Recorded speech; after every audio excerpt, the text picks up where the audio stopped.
ఈ నెల 26వ తేదీన మండలంలోని మొరగుడిలో జరిగిన నాగప్ప పెద్దక్కల హత్య కేసును పోలీసులు ఛేదించారు. ఆన్లైన్ గేమ్లకు అలవాటు పడి చేసిన అప్పులు తీర్చేందుకు ఆస్తి ఇవ్వలేదనే కోపంతో కుమారుడు కుడేటి వెంకటేష్ తన తండ్రి పిన్నిలను హతం చేసినట్లు విచారణలో తేల్చారు. ఈ కేసు వివరాలను ఎస్పీ నచికేత్ విశ్వనాథ్ వెల్లడించారు. నాగప్ప కుమారుడు వెంకటేష్ ఆన్లైన్లో క్యాష్ను గేమ్స్ ఆడి విపరీతంగా అప్పులు చేశారు.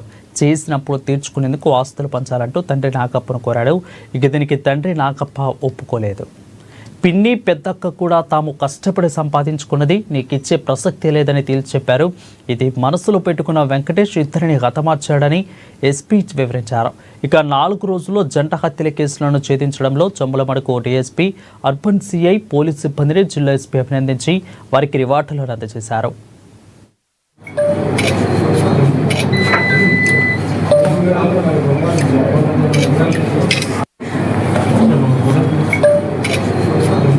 Within 24 hours, in 24 hours కూడా పట్టలేదు case our police station detect చేశారు. దీంట్లో ముద్దాయి by name Kudeti Venkatesh.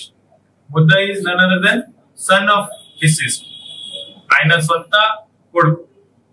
Motive అంటే ఫైనాన్షియల్ డిస్ప్యూట్. ఏం జరిగింది, ఆయన వెంకటేష్ ఇక్కడ హాస్పిటల్లో యాజ్ అ డేటా ఆపరేటర్ పనిచేస్తా ఉన్నాడు. ఆయన ఈ ఆన్లైన్ బెట్టింగ్, ఆన్లైన్ కసినో గేమ్స్ ఉంటాయి, ఇందులో అడిక్ట్ అయిపోయాడు. ఆ అడిక్ట్ అయ్యి అప్పులు ఎక్కువైంది. ఇంతకు ముందే కూడా ఆయనకి ఫ్యామిలీ మెంబర్స్ డబ్బు ఇచ్చారు. ఈ అప్పులు ఎక్కువైన వల్ల ఆ నాన్న దగ్గర వచ్చి నాకు డబ్బు కావాలి అని రెగ్యులర్ గా ఆయన గొడవ పెడుతున్నారు. ఆ రోజు కూడా వచ్చాడు, అడిగారు నాకు డబ్బు కావాలి. అక్కడ ఏదో ఆర్గ్యుమెంట్ జరిగింది వీళ్ళ మధ్య. ఈ ఆయన నాన్న ఈ సెకండ్ భార్య మేము అనుకున్నాం